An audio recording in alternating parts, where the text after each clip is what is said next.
Merci d'être sur la télévision. La barre est pour suivre le journal de ce jour, mercredi 17 novembre 2021. Mesdames, Messieurs, bonsoir et bienvenue à tous.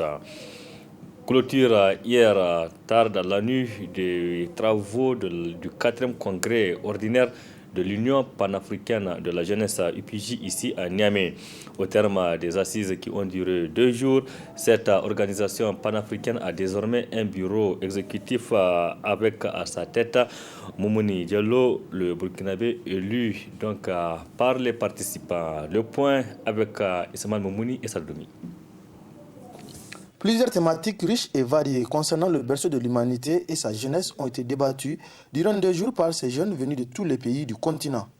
À l'issue des assises, des résolutions et des témoignages ont été adressés à tous ceux qui ont contribué au rayonnement de l'Union panafricaine de la jeunesse UPJ, mais aussi à l'organisation de cette session. Après les mots du président sortant, Ali Oumarou, le nouveau président de l'UPJ s'en réjouit du choix porté à sa modeste personne tout en invitant la jeunesse africaine à l'appuyer pour mener à bien sa mission. Nous allons ensemble porter haut le flambeau de la jeunesse, le flambeau du continent, relever les défis du moment, envie d'avoir une Afrique dans laquelle il fait bon vivre, où les fils et filles s'épanouissent. Si ce congrès a été possible, c'est grâce à l'engagement des partenaires techniques et financiers et surtout de l'État nigérien. En ce moment même, il est important de savoir que notre continent traverse pas mal de difficultés. En l'occurrence, les questions d'insécurité, les questions de formation professionnelle et les questions d'emploi de jeunes. C'est pourquoi, à partir de maintenant, nous devrons mesurer l'immensité et l'ampleur du travail qui nous attend pour faire face aux défis du moment, pour que nos camarades et nous-mêmes puissions vivre dans l'épanouissement. Ce mandat n'est pas un mandat d'individu, c'est un mandat de l'ensemble des jeunes africains. C'est pourquoi j'appelle à une solidarité et à la conjugaison de l'ensemble des intelligences afin que nous puissions relever les défis de notre continent, car être un Africain, c'est être un être humain important dans le concert des nations. En clôturant les travaux de cette 4e session ordinaire de l'UPJ, le secrétaire d'État à la jeunesse, au sport et à la promotion de l'entrepreneuriat du Tchad dresse ses attentes. C'est temps pour vous, membres du bureau exécutif, d'œuvrer à tous les niveaux. Je voudrais vous demander de vous mettre au travail ce soir pour relever donc les différents défis que le continent africain traverse, que je ne saurais exhaustif de les citer, notamment l'extrémisme, violence, l'exode rural, l'immigration clandestine, que sais-je encore. Mes chers petits frères, petites sœurs élus comme nouveaux membres du bureau exécutif de l'UPJ, votre mission, c'est de travailler d'arrache-pied pour permettre à ce qu'il y ait la cohésion, l'unité entre l'ensemble des enfants du continent africain. Le nouveau bureau dont à sa tête, le Burkinabé Moumouni Diallo aura la lourde tâche de mener à bon port l'UPJ, et cela pour les 3 années à venir. Rappelons que l'ancien président de l'UPJ et son secrétaire général ont également reçu des témoignages. Rendons-nous à présent dans le département de Saï, c'est à une 50aine de kilomètres de Niamey et c'est dans la région de Tillabéri, une localité reconnue pour sa production en riz. Dans ce département, la riziculture est très développée. Seule la force note cette année, la production a essuyé de coups durs car les rizières ont été sérieusement victimes d'attaques parasitaires. C'est ce que vous allez voir dans ce reportage signé Ismaël Moumouni et Abokar Solé. Des champs de riz à perte de vue, voilà ce qui est visible dès l'entrée de la commune de Saï, localité située à une quarantaine de kilomètres de Niamey, la capitale. C'est sous un sol de plomb qu'on a retrouvé hommes, femmes et enfants en plein travaux.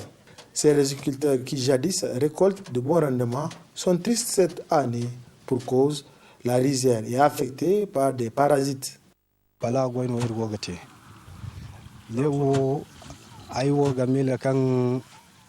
C'est en 1996 que j'ai commencé à cultiver le riz. Depuis ce temps, c'est la première fois que je vois cette situation très difficile. La récolte est vraiment mauvaise cette année à cause des attaques parasitaires.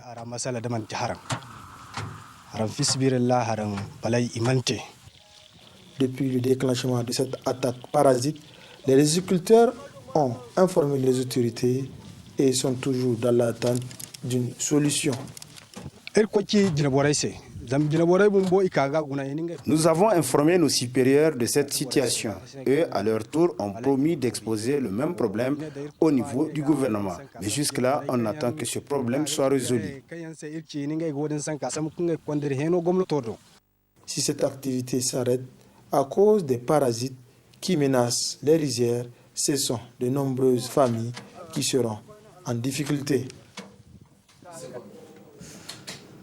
Voilà, merci Ismaël Moumouni pour toutes ces précisions. C'est l'un des problèmes dans les universités publiques du Niger, la fréquentation des bibliothèques. Donc, c'est pour nous rendre dans la région de Maradi, notamment à l'université de l'université d'Andikodon Koulodo de Maradi, où le cadre est créé, mais les étudiants se font rares dans les bibliothèques. C'est ce que vous allez voir dans ce reportage. C'est un local un peu restreint qui abrite la bibliothèque à l'université Ndiko Nkulodo de Maradi. À l'intérieur, des étalages bien garnis des ouvrages de toutes sortes et utiles pour la culture des étudiants dans le cadre de leurs études. En fait, des difficultés générales à toutes les bibliothèques universitaires. C'est notamment le matériel et la formation du personnel. Mais pour le matériel,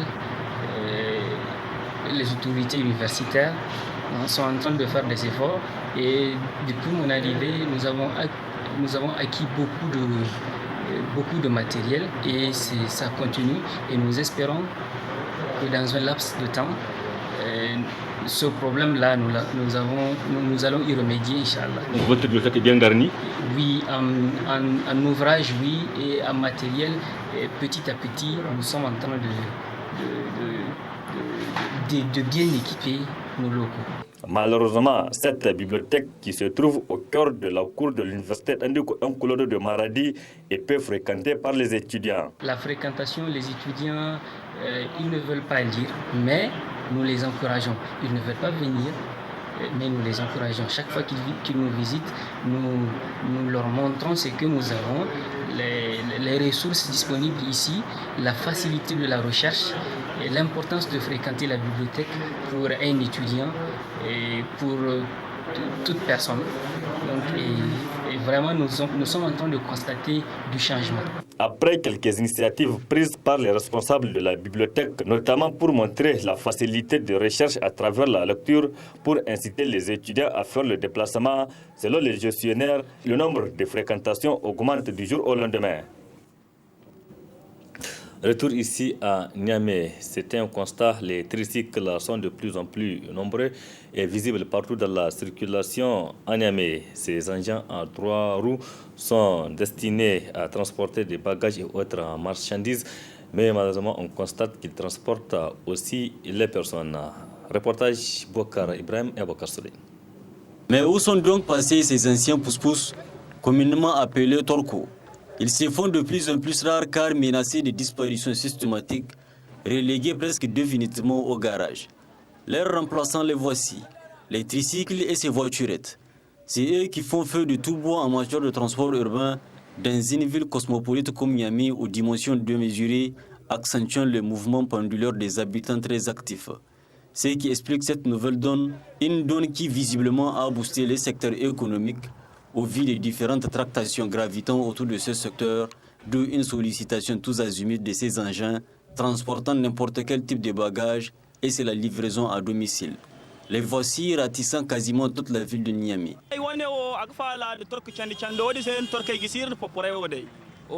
Avec ces engins, on s'en sort mieux. Grâce à Dieu, nous transportons tout, des ciments, des fers, des planches, etc. Parfois, on gagne 10 000, 15 000, voire même 20 000 francs jour.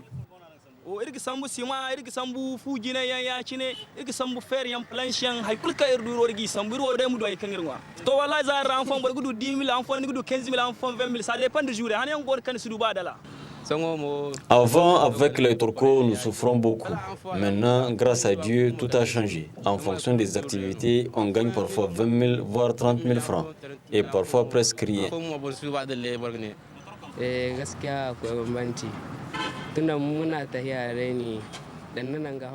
Il y a une large différence entre les turcos et les tricycles. Avec ces derniers, nous partons dans tous les quartiers. Parfois, nous gagnons 15 000, 20 000 et même 10 000 francs.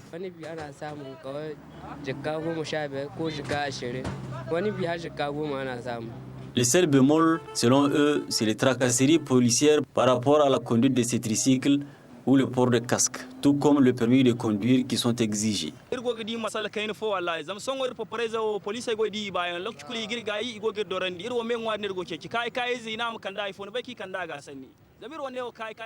Le seul problème auquel nous faisons face, c'est la tracasserie policière.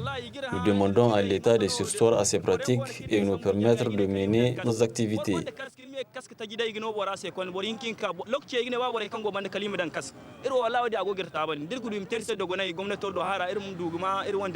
Selon les vendeurs importateurs, les prix de ces engins varient en fonction de la taille et de la qualité. Les prix varient selon leurs caractéristiques. Par exemple, les tricycles, il y a le petit, il y a le grand. Le petit, le plus moins cher, c'est 920 000. Vous voyez, donc ça, c'est la puissance 153, 150 par 3, c'est ce qu'on écrit là-dessus. Donc il y a le 150 par 10, qui est 1 100 000. Et il y a aussi le moteur 800. Donc le moteur 800 avec le derrière qui fait 2 mètres de long. Donc ça, c'est 1 50 000. Mais qu'à cela ne tienne, ce type de transport a véritablement donné un coup de fouet dans le monde des affaires et les affaires marchent comme sur des roulettes avec ces engins en passe d'être une nécessité absolue. Merci vraiment Aboubakara. Ça bruit à la Caisse nationale de sécurité sociale. En effet, les collectifs des syndicats de ce secteur, à savoir le SNAS, le SAS et le STRAS, ces trois syndicats donc, se mobilisent pour interpeller les autorités nigériennes, notamment le président de la République, Mohamed Bazoum, de veiller au respect des conditions légales de nomination du directeur général par le conseil d'administration. Ce collectif a rendu public cet après-midi une déclaration de presse pour dénoncer ce comportement. Suivez plutôt. En réaction à tout ce qui sursure sur les réseaux sociaux et les salons de la capitale, le collectif des syndicats de la Caisse nationale de sécurité sociale, à savoir le syndicat national des agents de la sécurité sociale, SNAS, le syndicat autonome des agents de la sécurité sociale, SAS, et le syndicat des travailleurs de la sécurité sociale, STRAS, fait la déclaration suivante. Considérant la loi numéro 2017/68 du 31-10-2017 portant ratification par l'État du Niger du traité de la CIPRES consacrant l'adhésion de la CNSS à cette institution. Considérant le socle juridique en son article 29, paragraphe 1 et section 2 régissant les conditions de nomination du directeur général par le conseil d'administration. Considérant la lettre numéro 113, VAR 2021 du 5 février 2021, du secrétaire permanent de la CIPRES demandant au ministre de l'Emploi, du Travail et de la Protection sociale de se conformer aux dispositions du cercle juridique de la CIPRES. Considérant que depuis 1999 à ce jour, la Caisse nationale de sécurité sociale a toujours été dirigée par un cadre interne et que même les régimes d'exception n'ont pas dérogé à la règle. Eu égard à tout ce qui se précède, le collectif des syndicats de la Caisse nationale de sécurité sociale du Niger interpelle le PCA, le ministre de l'Emploi, du Travail et de la Protection sociale tutelle et au-delà le président de la République, garant du bon fonctionnement des institutions de la République pour le respect strict des dispositions précitées. Autrement, le collectif des syndicats de la Caisse nationale de sécurité sociale usera de tous les moyens légaux de droit. Fait à Niamey, le 17 novembre 2021, ont signé pour le SNAS le camarade secrétaire général Alfari Hamani, pour le SAS le camarade secrétaire général Ousmane Zakari, pour le STRAS le camarade secrétaire général Laoli Ousseini. Je vous remercie.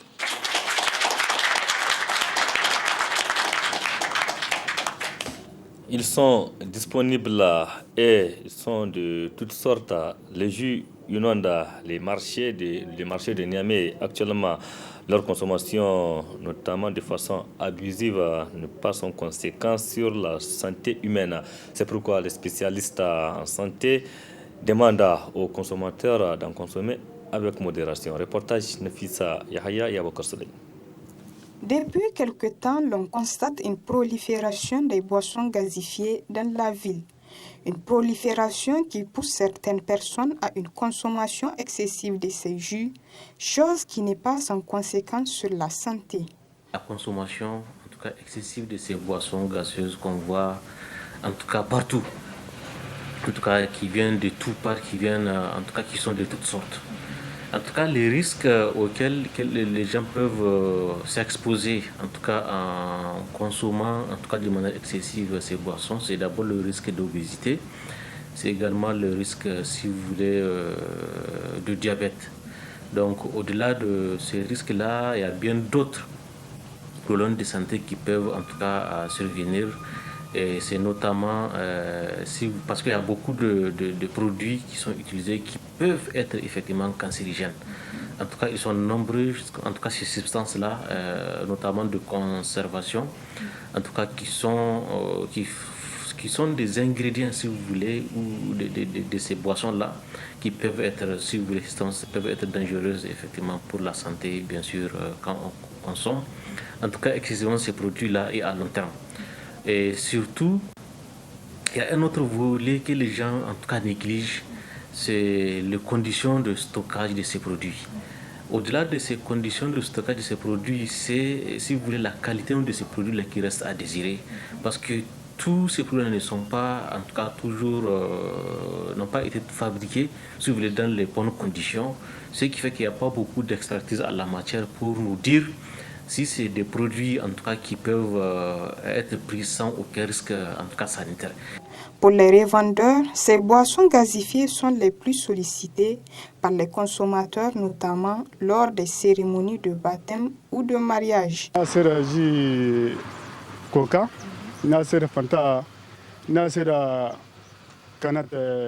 Je vends des boissons de plusieurs variétés, notamment les jus gazifiés.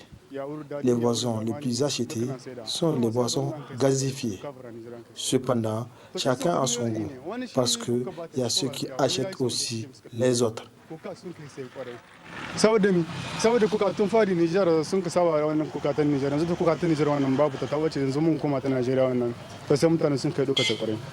En témoigne ce consommateur qui a une préférence pour le Coca-Cola.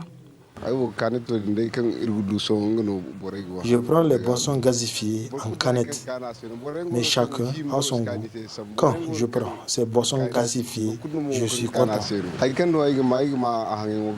Pour éviter certaines complications, la modération dans la consommation de ces boissons est fortement recommandée par le médecin.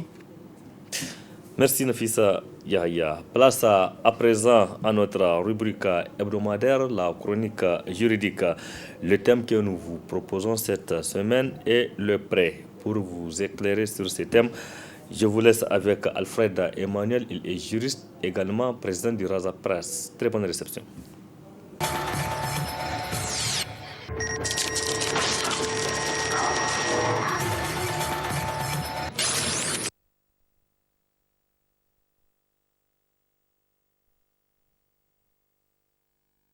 Le prêt est, si vous voulez, un contrat qui est beaucoup utilisé dans la société pour permettre aux uns et aux autres de disposer ou bien de jouir des choses d'une manière ou d'une autre. Donc c'est une action qui est prévue par, ou bien c'est un contrat qui est prévu par le Code civil. À ce sens, le prêt est défini comme un contrat par lequel l'une des parties, le prêteur, met à la disposition de l'autre, l'emprunteur, une chose pour son usage à charge de restitution. Donc le prêt, c'est ce contrat par lequel une personne met à la disposition de l'autre un bien à charge pour la dernière de restituer la chose. C'est le contrat de prêt.